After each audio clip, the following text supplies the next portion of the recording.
اب یہ جو وار آف ورڈز ہے آپ کے ذہنوں میں سوال پیدا ہوتا ہوگا کہ اس کی کیا سگنیفیکنس ہے. I advise and firmly caution the Indian military leadership that there is no space for war in a nuclearized environment. The academy in Pakistan repeatedly speak about this aspect, suggests to me that we've for once been able to call the bluff, and therefore there is definitely concern on the other side as far as this matter is concerned. السلام علیکم, this is Mohit Pirzada in Washington, United States. آج 19 اکتوبر 2025 ہے, اتوار کا دن ہے. اب سے بہت گھنٹے پہلے, 12 گھنٹے پہلے میں نے اپنا جب آخری ویلاگ کیا تو اس وقت میرا تمام تر زور دوحہ میں, قطر میں پاکستان اور افغان طالبان کے درمیان ہونے والے مذاکرات تھے, جس کا دوسرا راؤنڈ شروع تھا اور ابھی اس کا کوئی نتیجہ جو ہے وہ ہمارے سامنے نہیں آیا تھا. تو میں نے اس کی بہت سی تفصیلات آپ کے ساتھ شیئر کی, میرا تمام تر فوکس اس کے اوپر تھا. جب میں اس کے کامنٹس دیکھ رہا تھا تو بہت سے لوگوں نے یہ اس وقت اس پہ کمپلینٹ کی کہ آپ نے جنرل عاصم منیر صاحب کی جو Pakistan military academy PMA Kakul میں ان کی تقریر ہے اس کو آپ نے شاید دیکھا نہیں, آپ نے اس کے اوپر کوئی کامنٹ نہیں کیا. تو جناب دیکھا ہوا تھا میں نے اس کو, اور اس وقت میں مناسب نہیں سمجھ رہا تھا, مجھے لگ نہیں رہا تھا کہ اس کو میں کیسے اس کے اندر ہینڈل کر سکوں گا, تو میں نے اس کے اوپر کامنٹ نہیں کیا. لیکن میں آپ سے یہ بات شیئر کرنا چاہتا ہوں کہ جب میں نے جنرل عاصم منیر کی وہ تقریر سنی اور اس کے بارے میں نے پڑھا اور ڈان میں اس کا ایک ایک جملہ جو ہے وہ انہوں نے پروڈیوس کیا ہوا تھا, تو مجھے فوری طور پہ احساس ہوا کہ جنرل عاصم منیر نے اس تقریر میں ایک بہت بڑی مسٹیک کر دی ہے. یہ مسٹیک انہوں نے جان کے کی ہے یا یہ مسٹیک جو ہے ان سے کسی نے کروا دی ہے, یا یہ اوور کانفیڈنس میں انہوں نے مسٹیک کر دی ہے, یا زیادہ بولنے کے چکر میں مسٹیک کر دی, اور یہاں پر انہوں نے ایک لوز بال دی ہے ہندوستان کو. اور وہ لوز بال انہوں نے اس وقت دی جب انہوں نے ہندوستان کو باقاعدہ نام لے کے, بڑی انٹرسٹنگ بات تھی. میں نے جو 2-3 اس میں انٹرسٹنگ چیزیں نوٹ کی, اس میں ایک تو یہ تھی کہ لوز بال تو تھی ہی ان دی مینر اینڈ ٹون, وہ بولتے بھی اس طرح سے ہیں, زیادہ بولتے ہیں, اور لیکن یہ کہ یہاں پر وہ ہندوستان کا نام لیے بغیر بھی یہ سب کچھ کہہ سکتے تھے, لیکن انہوں نے ہندوستان کا ایک سے زیادہ نام لے کر ہندوستان کو وارن کیا کہ موجودہ جو ایک نیوکلیئر انوائرمنٹ ہے اس کے اندر ایک کنونشنل جنگ جو ہے وہ نہیں ہو سکتی, اور ہندوستان کو چاہیے کہ انٹرنیشنل لا کے حساب سے, انٹرنیشنل کنونشنز کے اعتبار سے ہمارے ساتھ اپنے تمام ڈسپیوٹس کو, مطلب مقبوضہ جموں اور کشمیر کے جو معاملات ہیں اور جو ڈسپیوٹ ہے اسے وہ سیٹل کرے. اچھا, جب انہوں نے یہ بات کی تو اس کے چند گھنٹے کے اندر ہی اس کا جواب آ گیا ہندوستان کی سائڈ سے, اور ہندوستان کے جو ڈپٹی چیف آف سٹاف ہیں جنرل راجیو گھیا ان کا نام بتایا جاتا ہے, جو نہ صرف ہندوستان کے ڈپٹی چیف آف سٹاف ہیں اس وقت بلکہ وہ ہندوستان کے DGMO بھی ہیں, یعنی ڈائریکٹر جنرل ملٹری آپریشن ہے, اور ان کے پاس یہ ڈوئل چارج ہے.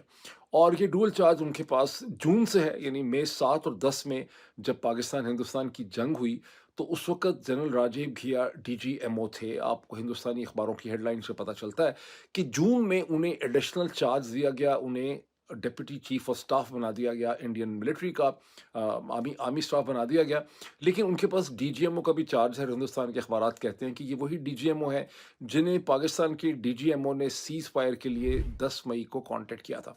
اب جنرل راجیو گھیا جو ہیں وہ جس دن عاصم منیر بات کرتے ہیں اکیڈمی میں, اس کے بعد آپ کہہ لیں کچھ گھنٹوں کے بعد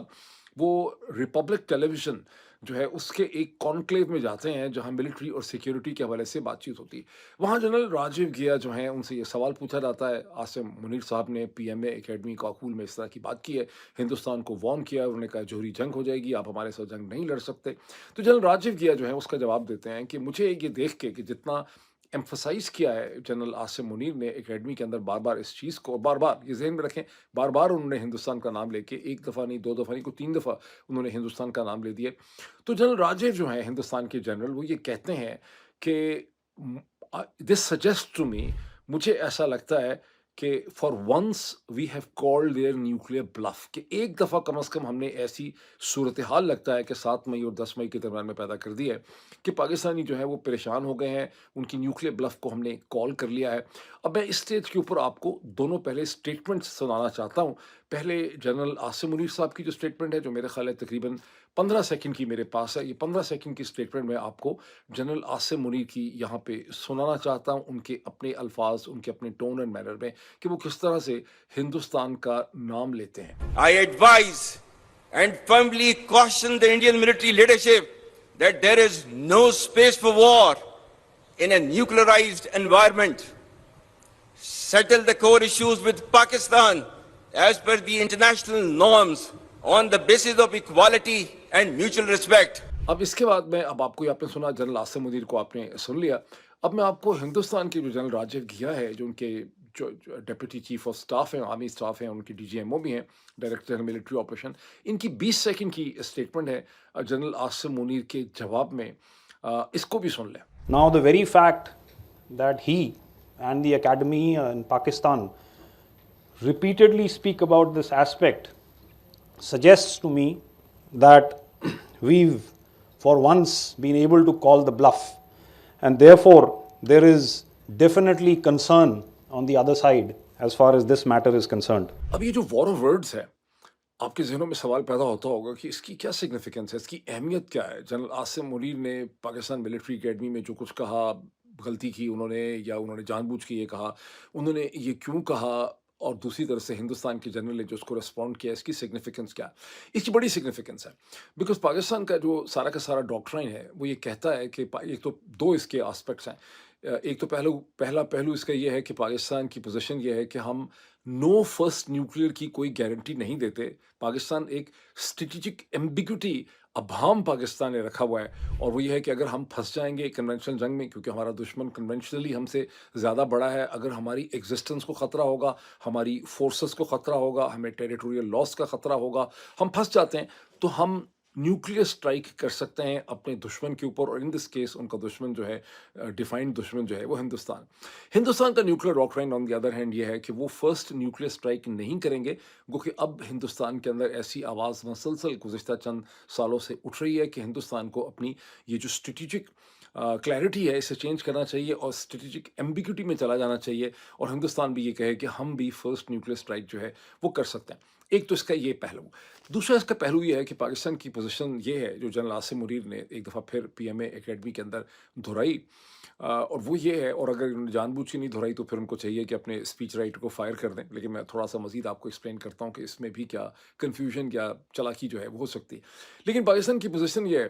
کہ کوئی بھی جنگ جو ہے اس نیوکلیئر تھیٹر کے اندر جہاں نیوکلیئر اوور ہینگ ہے، اس میں کوئی بھی کنونشنل جنگ ہو نہیں سکتی زیادہ دیر تک، اور اگر ایسی جنگ ہوگی تو ایسکلیشن لیڈر کبھی بھی کنٹرول نہیں ہو سکے گا، مینج نہیں ہو سکے گا۔ ایسی جنگ انیویٹبلی ایک نیوکلیئر تھریش ہولڈ کی طرف چلی جائے گی۔ یہ وہی چیز ہے جو مئی 7 اور مئی 10 کے درمیان جو پاکستان کا ہندوستان کے ساتھ تہس پٹیس جو بھی ہوا، اسکرمش ہوئی، لڑائی ہوئی، جنگ ہوئی 4 دن کی، آپریشن دس اینڈ آپریشن دیٹ، اس کا اینڈ اس وقت ہوا جب ڈونلڈ ٹرمپ کے کان میں پاکستان کے N S A versus Marco Rubio, امریکہ کے این ایس اے کی جو کورسپونڈنس، جو ان کی کمیونیکیشن تھی، اور جس کے حوالے سے بڑا بریلینٹ پیس جو تھا انسائڈر اس وقت نیو یارک ٹائمز نے پبلش کیا تھا، کہ کیسے پاکستانی سائڈ سے امریکن سائڈ کو یہ بتایا گیا کہ چونکہ چکلالہ کے اوپر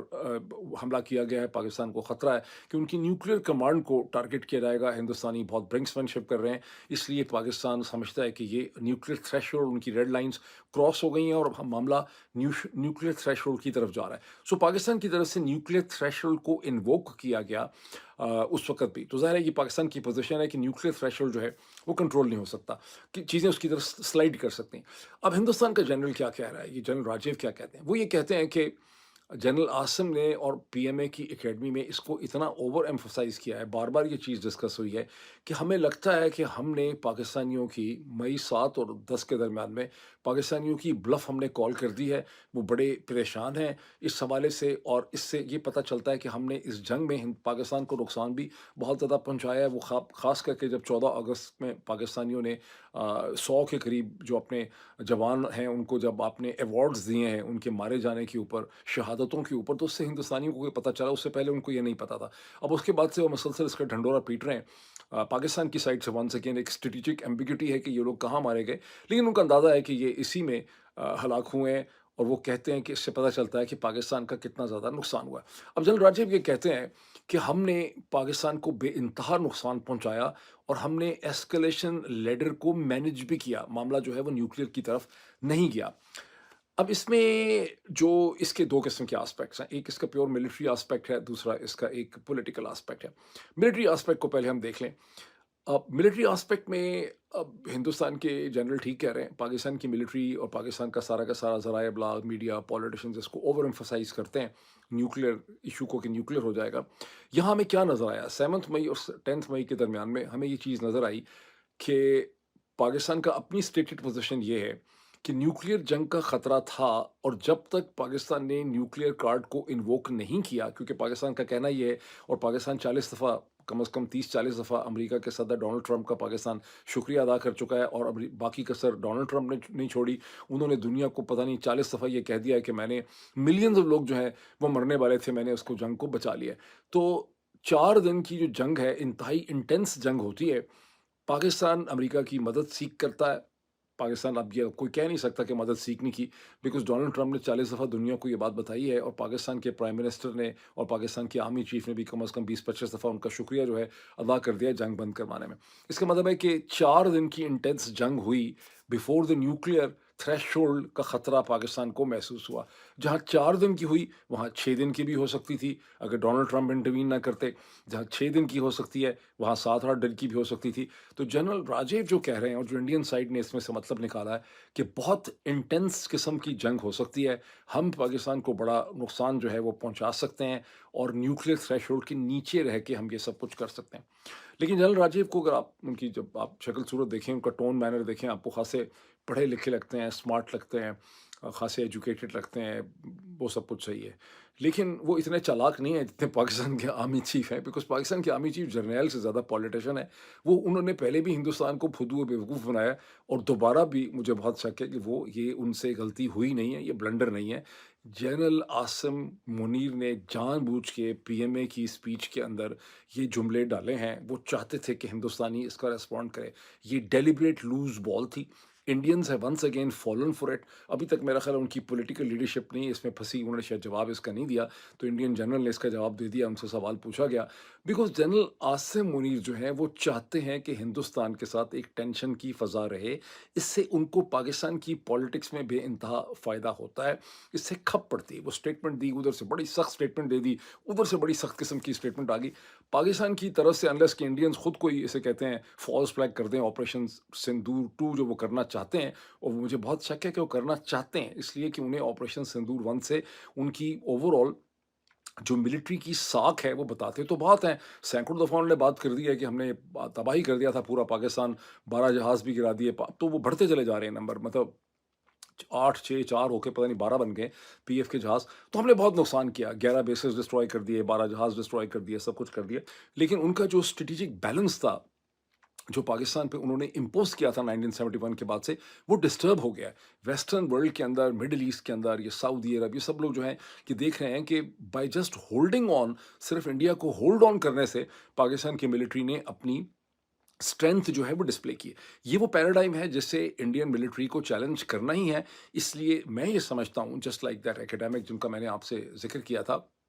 عاقل شاہ جو ہیں، کہ ایک دوسری جنگ کا اور آپریشن سندور 2 کا خطرہ بہت. وہ جنرل عاصم منیر انیشیٹ نہیں کریں گے، وہ انڈینز انیشیٹ کریں گے. ہو سکتا ہے وہ فالس فلیگ آپریشن کر دیں. پہلگام کا میں نہیں کہہ رہا کہ وہ فالس فلیگ ہے، لیکن اس کے بعد ہو سکتا ہے انڈینز کوئی ایسی صورتحال پیدا کریں کہ انہیں پاکستان سے لڑنے کا موقع ملے. اور یہ ظاہر ہے کہ ان کی ایک اسٹریٹجک تھنکنگ کا اس وقت حصہ ہے. لیکن یہ جو چیز ابھی ہوئی ہے جنرل عاصم منیر کی، یہ ایک خالصاً مجھے لگتا ہے کہ پولیٹیکل چیز ہے. اور میں اب ایک بڑی اور انٹرسٹنگ چیز آپ کے ساتھ شیئر کروں جو ابھی تک ہندوستانی بار بار بیوقوف بن رہے ہیں پاکستانی سائڈ سے، ان کو سمجھ نہیں آ رہی. یہ اس وقت اگلے 10-12 دن میں اگر جنرل عاصم منیر صاحب کا جو نوٹیفیکیشن ہے اگلے 5 سال کے لیے، تاکہ ان کو پوری جاب، پورا ٹینیور واپس ملے گا 2030 کے لیے، جیسے ہی جنرل عاصم منیر کی یہ ریکوائرمنٹ پوری ہوگی، آپ دیکھیں گے افغانستان کے ساتھ بھی اور ہندوستان کے ساتھ بھی دودھ اور شہد کی نہریں بہنے لگ جائیں گی. اور جنرل عاصم منیر اس کے بعد ساؤتھ ایشیا کے اندر ایک بہت بڑے پیس میکر بن جائیں گے ڈونلڈ ٹرمپ کی مدد سے، مجھے لگتا ہے. اور ڈونلڈ ٹرمپ اور جنرل عاصم منیر مل کے ہندوستان کو بہت زبردست قسم کی پیس کی کوئی ڈیلز وغیرہ آفر کرتے ہوئے آپ کو نظر آئیں گے. اب چلیں ہم تھوڑا سا دوحہ میں، جہاں سیکنڈ راؤنڈ کے بعد بڑی پازیٹیو ڈیولپمنٹ ہوئی، جب آپ دیکھتے ہیں کہ کمپلیٹ سیز فائر کا اعلان کر دیا گیا پاکستان کی سائڈ سے افغانستان کے درمیان میں، اور دونوں ملکوں نے ترکی کا، قطر کے ساتھ، ترکی نیا ہمارے سامنے آیا کیونکہ پہلے ہمارے سامنے ذکر نہیں تھا کہ ترکی بھی اس پورے پروسیس کا پارٹیسپینٹ ہے. تو قطر کا اور ترکی کا بہت شکریہ ادا کیا گیا پاکستان کی طرف سے اور افغانستان کی طرف سے. اس کی ڈیکلیریشن ہماری طرف ہمارے ڈیفنس منسٹر جناب خواجہ آصف صاحب کی طرف سے آئی، پھر اسے پاکستان کے ڈپٹی پرائم منسٹر اور فارن منسٹر جناب اسحاق ڈار صاحب نے اس کو ویلکم کیا. البتہ دونوں کے اگر آپ ٹویٹس دیکھیں، خواجہ آصف صاحب کا اور ڈار صاحب کا، تو اس میں کوئی بہت زیادہ ڈیٹیلز نہیں ہیں. ڈیٹیلز ہمیں اس سارے کے سارے جو وہاں پہ جو کچھ بھی ہوا دوحہ راؤنڈ 2 میں، اس کی ڈیٹیلز ہمیں دی ہیں افغان طالبان کی حکومت کے اسپوکس پرسن جناب ذبیح اللہ مجاہد صاحب نے، جنہوں نے ایک 5 پارٹ ٹویٹ کیا، وہ میں آپ کو اسکرین کے اوپر دکھانا چاہتا ہوں۔ 5 پارٹ ٹویٹ، اس کے جو چیدہ چیدہ پوائنٹس ہیں وہ یہ کہ دونوں سائڈ جو ہیں وہ فوری طور پہ ایک کمپلیٹ سیز فائر کریں گی، دونوں کا ریلیشن شپ میوچل رسپیکٹ کا ایک دوسرے کی طرف ہوگا، وہ ایک تو کوئی شخص سے نہیں دیکھیں گے، ٹرسٹ کریں گے، ریسپیکٹفل ریلیشن شپ ہوگا ٹورڈز ایچ ادر، اور کوئی اٹیکس نہیں کیے جائیں گے ایک دوسرے کی ملٹری انسٹالیشن پہ، فورسز پہ، ایک دوسرے کی ٹیریٹری کے اوپر، ایک دوسرے کے سٹیزنز کے اوپر، ان کی انفراسٹرکچر کے اوپر، ان کی انسٹالیشن کے اوپر، اور یہ بھی ایگریمنٹ ہو گیا۔ پھر انہوں نے کہا کہ ایک ویریفائبل میکینزم، یعنی ہاں اگلی میٹنگ میں بتانا بھول گیا آپ کو کہ اگلی میٹنگ جو ہے وہ 25 اکتوبر کو ہفتے کے دن استنبول میں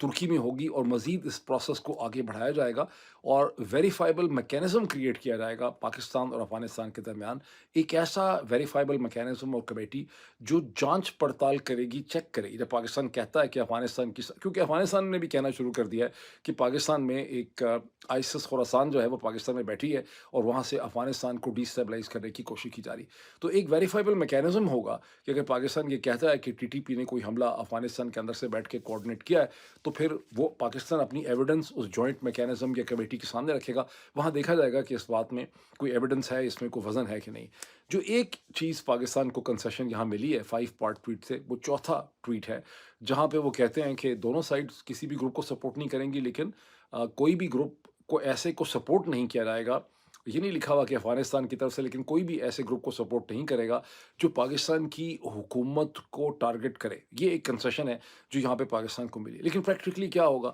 پریکٹیکلی یہ ہوگا، پاکستان کے ہاتھ بھی خاصے کٹ گئے ہیں کیونکہ جو ان کی ابھی تک اسٹریٹجی چل رہی تھی۔ پریکٹیکلی کیا ہوگا کہ طالبان جو ہیں وہ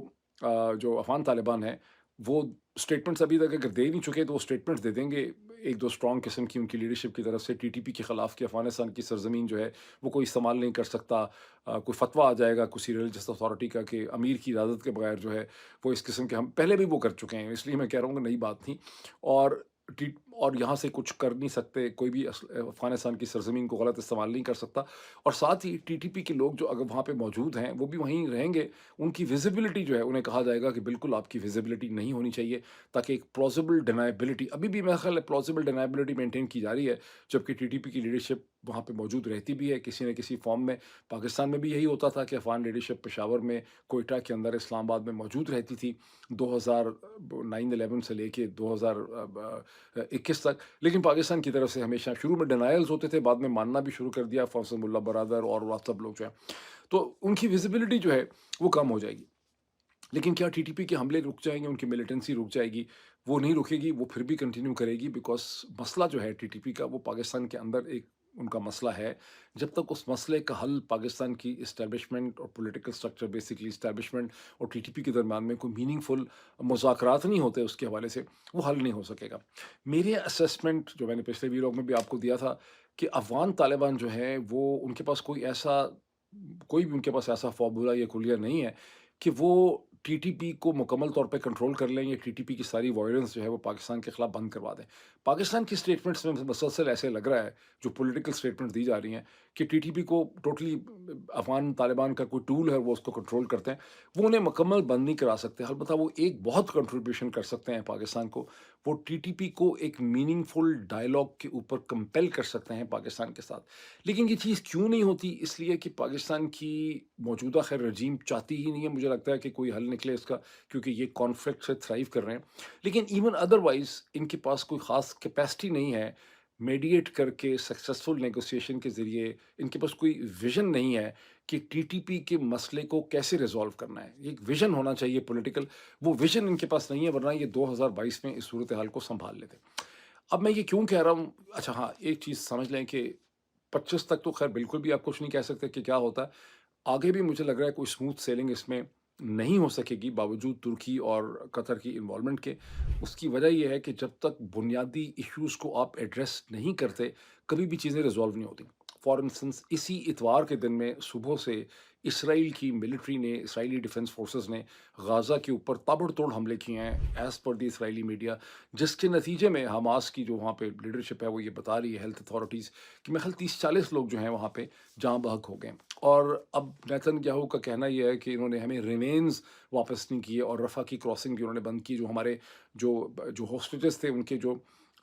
ریمینز ہیں، باڈی پارٹس ہیں، وہ ہمارے حوالے نہیں کیے. لیکن اس کا جو مین ٹریگر ہے وہ یہ ہے کہ ایک دن پہلے حماس نے باقاعدہ، میں آپ کو ہیڈ لائن کوشش کرتا ہوں شیئر کروں، باقاعدہ یہ ڈکلیئر کر دیا کہ ہم اپنے آپ کو ڈسارم نہیں کریں گے جب تک کہ ہماری ریزرویشنز اور کنسرنز پورے نہیں ہوتے. اس سے ایک دو دن پہلے جب ڈونلڈ ٹرمپ سے یہ سوال پوچھا گیا کہ حماس کے پاس ابھی بھی ویپنز ہیں اور انہوں نے اپنے بہت سے حریفوں کو مار دیا ہے غازہ کے اندر، تو ڈونلڈ ٹرمپ نے اس کا جواب یہ دیا کہ ہم نے ان کو پرمیشن دی ہوئی ہے کہ کچھ دن وہ ہمارے سے کوآپریٹ کریں غازہ کو اسٹیبلائز کرنے کے لیے. اور پھر اس کے بعد انہوں نے اسٹیٹمنٹ دی کہ کوئی ایک ملٹری فورس آئے گی مسلم. وہ کون سی ملٹری فورس آئے گی؟ وہ ترکی کی ہوگی، وہ انڈونیشیا کی ہوگی، وہ دونوں ولنگ ہیں، یا پاکستان کی، تو پاکستان کی شاید نہیں ہوگی، تو وہ آ کے حماس کو ڈسارم کرے گی. تو ابھی آپ دیکھ رہے ہیں کہ جب بنیادی چیز پوری ہو گئی ہے اور اسرائیل کے 20 ہوسٹیجز وہاں سے چھٹ گئے ہیں، تو نہ اب اس وقت ڈونلڈ ٹرمپ کی کوئی کلیئر پوزیشن ہے، نہ کوئی اور بول رہا ہے، اور غازہ کے اندر ایک بار پھر مار دھاڑ شروع ہو گئی. تو جس طرح سے غازہ میں کوئی چیز رک نہیں سکی، اسی طرح سے یہ ٹی ٹی پی کی بھی وائلنس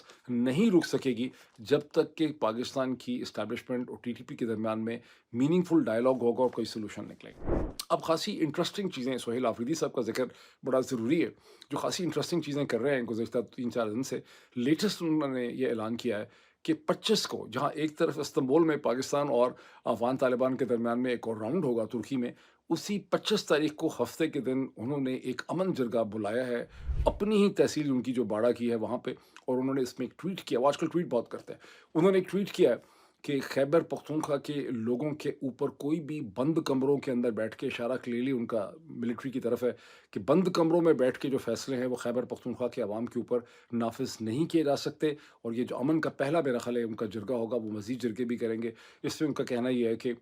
تمام جو بزرگ ہیں، جو مشران ہیں، جو ٹرائبل لیڈرز ہیں، اس کے علاوہ جو نوجوان لوگ ہیں، وہ سب اس میں شرکت کریں گے اور اپنا ایک کنسنسس ڈیولپ کریں گے کہ امن ہم نے کیسے حاصل کرنا ہے. اس کے ساتھ آفریدی صاحب نے، آپ نے دیکھا ایک دن پہلے آپ کو پتہ چلا ہوگا کہ انہوں نے شہباز شریف صاحب کی جو میٹنگ تھی ایک بڑی ہائی لیول کی ایگریکلچر، زراعت کے حوالے سے اور افغان ریفیوجیز کے حوالے سے، اس میں انہوں نے شرکت نہیں کی. انہوں نے مزمل اسلم صاحب کو وہاں پہ بھیج دیا. اس میں انہوں نے ٹویٹ کر کے انہوں نے اپنی ایک اپالوجی آفر کی ہے، انہوں نے ایکسپلینیشن دی ہے. اور اپالوجی اور ایکسپلینیشن ان کی یہ ہے کہ مجھے عمران خان سے ملنے نہیں دیا گیا. وہ بھی آپ کے نالج میں ہوگا کہ وہ 2-2.5 گھنٹے عمران خان کے اڈیالہ جیل سے ملاقات کرنے کے لیے باہر بیٹھے رہے. اس کی بہت سی فوٹیج بھی ہمارے سامنے آئی. ان کو ملنے نہیں دیا گیا. وہ کہہ رہے ہیں کہ جب تک مجھے فارمر پرائم منسٹر سے ملنے نہیں دیا جائے گا، جو میرا قانونی کانسٹیٹیوشنل لیگل رائٹ ہے، چونکہ میں ان کا نامنی ہوں، میں نے اپنی کیبنٹ بنانی ہے، میں نے انٹر پروونشل جو مسئلے ہیں پنجاب نے کھڑے کیے ہوئے ہیں، گندم کے حوالے سے اور چیزوں کے حوالے سے، انرجی کے حوالے سے، مجھے ان تمام چیزوں میں اپنے لیڈر سے مجھے انسٹرکشنز لینی ہے، گائیڈنس لینی ہے. چونکہ مجھے موقع نہیں دیا رہا ملنے کا ایز اے پروٹیسٹ. اور انہوں نے کہا کہ میں نے جب شہباز شریف صاحب سے فون پہ بات کی تھی تو میں نے شہباز شریف صاحب سے عمران خان سے ملنے کی ریکویسٹ بھی کی تھی، جس کا انہوں نے کوئی جواب نہیں دیا. اب 2 چیزیں کی ہیں سہیل آفریدی نے اس حوالے سے. ایک، ان کے ایڈوکیٹ جنرل نے سپریم کورٹ کے رجسٹرار کو اس حوالے سے لکھا ہے کہ ہمیں ملاقات جو ہے آپ سپریم کورٹ کروائے، آفریدی صاحب سے ریکویسٹ کی. لیکن دوسری، انہوں نے ایک اسلام آباد ہائی کورٹ کے اندر پٹیشن موو کی ہے، علی بخاری صاحب ان کے وکیل ہیں، جہاں انہوں نے ریسپونڈنٹ بنایا ہے، چیلنج کیا ہے انہوں نے اس جو فیڈرل سیکرٹری انٹیریئر ہیں، یعنی جو داخلہ کے انٹیریئر ہیں فیڈرل لیول پہ پنجاب پاکستان کے، دوسرے جو داخلہ کے انٹیریئر ہیں پنجاب کے جو سیکرٹری ہیں، پروونشل سیکرٹری ہیں داخلہ کے انٹیریئر کے، ان کو ہوم سیکرٹری ان کو کہتے ہیں. تیسرا، آئی جی پی پریزنس جو ہیں پنجاب کے، جو اڈیالہ جیل کے اوور آل انچارج ہیں، اور جو سپر انٹینڈنٹ ہیں اڈیالہ جیل کے، ان چاروں کو انہوں نے اس میں ریسپونڈنٹ بنایا ہے. اور ان کی پٹیشن یہ کہتی ہے کہ میں نے کئی کورسپونڈنٹس کی، ان کا ایڈوکیٹ جنرل بھی یہ کہہ رہا ہے، ان کی باقی ٹیم بھی یہ کہہ رہی ہے کہ ہم نے مسلسل کورسپونڈنٹس کی بار بار یاد دہانی کرائی، لیکن ہماری ملاقات جو ہے وہ نہیں کروائی جا رہی. تو یہ اب تک کی انہوں نے پوزیشن جو ہے وہ لی ہوئی ہے. اب واپس اس سے آ جائیں ٹی ٹی پی کی طرف. دیکھیں یہ کتنی چھوٹی سی ڈیمانڈ ہے، یہ کوئی بہت بڑا مسئلہ ہے. اگر سہیل آفریدی کی آپ عمران خان سے ملاقات کرواتے ہیں، ایک میکینزم بنا دیتے ہیں کہ ہر مہینے میں یا ہر 3 ہفتے کے بعد سہیل آفریدی کی عمران خان کے ساتھ ملاقات ہوگی، تو کوئی قیامت نہیں گر جائے. لیکن چونکہ ہمارے ایک تو یہ کانفلکٹ پہ اور ٹینشن پہ تھرائیو کرتے ہیں، پھر یہ ہے کہ ان کے مائنڈ میں کوئی ویژن ہی نہیں ہے پولیٹیکل سیٹلمنٹس کرنے کا، اس لیے یہ چھوٹی چھوٹی چیزوں کے اوپر سٹینڈ لے لیتے ہیں اور لٹکا کے رکھتے ہیں، ورنہ کوئی لاجیکل بات بتا دیں کہ عمران خان کی ملاقات سہیل آفریدی سے کیوں نہیں ہو رہی۔ اب میں آپ کے سامنے چند ایگزامپل رکھنا چاہتا ہوں جس کی وجہ سے مجھے کوئی امید نہیں ہے کہ یہ ٹی ٹی پی کے ساتھ بھی کوئی معاملات کو سیٹل کر سکتے ہیں، چاہے اس میں ترکی ہو چاہے اس میں کچھ اور ہو، یہ کر ہی نہیں سکتے سیٹل۔ اس کی وجہ کیا ہے؟ ذرا اس میں نوٹ کیجئے کہ کمپٹنس نہیں ہے، مطلب کمپٹنس نہیں ہے، کیپیسٹی نہیں ہے ان کے اندر۔ 1965 سے لے کے 1970-71 کے درمیان جو 5-6 سال تھے فارمر ایسٹ پاکستان کے، اگر پاکستان کی اس وقت کی اسٹیبلشمنٹ کا ویژن ہوتا، ان کو انڈرسٹینڈنگ ہوتی کہ جس طرح سے معاملات ڈیولپ کر رہے تھے، تو وہ اس کا کوئی پولیٹیکل حل نکالتے۔ ان میں کیپیسٹی ہی نہیں تھی پولیٹیکل حل نکالنے کی، جس کا انجام آپ کے سامنے ہے۔ لال مسجد میں نے پچھلی دفعہ بھی آپ کو اگزامپل دی تھی، یہ بہت ہی آسان مسئلہ تھا لال مسجد کو ٹھیک کرنا۔ یہ کہہ دینا کہ کرنل صاحب وہاں پہ شہید ہو گئے تو کرنل صاحب کو گولی لگ گئی تو وہ مانتے نہیں تھے، تو لوگ بڑے، میڈیا بھی کہتا تھا ایکشن کرو تو سارے لوگ کہتے تھے بدنامی بڑی ہوگی۔ دس آل نان سینس۔ آپ اسلام آباد کے اندر وہ کوئی بارڈر میں تھے، کوئی ہارڈن کرمنلز تھے، کوئی قاتل تھے کہ وہاں سے انہوں نے دھوڑ جانا تھا، جہاز ہائی جیک کیا ہوا تھا انہوں نے، اسکول کے بچوں کی بس انہوں نے ہائی جیک کی ہوئی تھی کہ آپ نے ان کے خلاف کمانڈو آپریشن کرنا تھا۔ آپ ان کو اسموک آؤٹ کر سکتے تھے، کھانا پینا سب کچھ بند کر دیتے، آپ ان کو نکالتے، سزائیں بھی دے سکتے تھے۔ آپ کے اندر نیگوسیشن ایبلٹی نہیں ہے پاکستان کے سسٹم کے اندر۔ ابھی بلوچستان کے اندر آپ کے اندر ایبلٹی نہیں تھی، آپ نے نواب اکبر بگٹی کو مار دیا، مار کے آپ نے کیا پیٹ لیا؟ نواب اکبر خان بگٹی کو قتل کر کے کیا حاصل کر لیا پاکستان کے سسٹم نے؟ الٹا ایک ایسی مصیبت بنی ہے جو 15-20 سال سے 2006 میں 14 اور 5 19 سال ہو گئے ہیں ہم اس چیز کو بھگت رہے ہیں، کیونکہ کیپیسٹی نہیں ہے نیگوشیٹڈ سلوشن کرنے کی، حل نہیں نکال سکتے کسی چیز کا۔ ایروگنس ہے، کیا چکر ہے، سمجھ نہیں آتی۔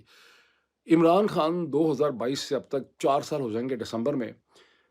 درجنوں مقامات آئے ہیں کہ عمران خان کے ساتھ آپ کی سکسیسفل نیگوسیشن ہو سکتی تھی اگر آپ کے اندر کیپیسٹی ہوتی، ول ہوتی۔ سمجھ ہی نہیں آتی کہ کیسے انہوں نے کرنا ہے۔ اور ابھی اس کو دیکھ لیں کہ جو انہوں نے تحریک لبیک پاکستان کے ساتھ کیا ہے، انلیس کہ آپ یہ مانیں کہ اگر آپ ان کی بات مانیں کہ وہ نکل آئے ہیں تو پھر آپ کا کوئی حل ان کے ساتھ ہو جانا چاہیے تھا، لیکن میں تو یہی آپ کو بتا رہا ہوں کہ ان کو مارنا ہی ان کا مقصد تھا۔ انہوں نے ان کو نکالا ہی اس لیے تھا کہ انہوں نے یہ قتل عام کر رہا تھا تاکہ امریکہ کو، ڈونلڈ ٹرمپ کو ایک میسج جو ہے اس کا دیا جا سکے۔ تو کیوں نہیں یہ حل نکال سکتے؟ دوسری اس کی ایکسپلینیشن یہ ہے کہ ہر سٹیپ ان ہر سٹیج پہ حل اس لیے نہیں نکال سکتے کہ ان کی پولیٹکس کچھ اور ہوتی ہے، یہ حل نکالنا ہی نہیں چاہتے ہوتے۔ ابھی اتنا ہی، پھر آپ سے ملاقات ہوتی ہے۔